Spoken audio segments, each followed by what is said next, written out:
Imaginary friend returns. When I was a child, my imaginary friend, Marlowe, was a comforting presence during lonely afternoons. He had bright blue eyes and a mischievous grin, always appearing when I needed him most.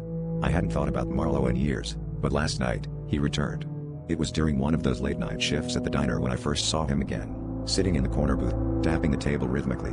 "I'm back to protect you," he whispered, his voice echoing in my mind, "from the danger only I can see." I chuckled, thinking it was just fatigue playing tricks on me. But as the night wore on, a creeping unease settled over me.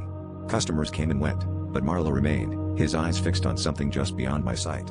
Each time I glanced over, he pointed subtly towards the shadowy corners of the diner, where the flickering lights seemed to dance ominously. I started to feel watched, a cold shiver trailing up my spine as if invisible eyes were tracing my every move. As I cleaned up at the end of my shift, I heard a scraping sound behind me. Turning quickly, I saw nothing but could feel an oppressive presence closing in. Marlowe stood, now solemn, his expression grave. "It's here," he mouthed. Panic surged through me as the air grew heavier, and the shadows seemed to pulse with malevolence. Desperately, I backed towards the exit, Marlowe's figure flickering in and out of existence, guiding me away from something unseen yet dangerously close.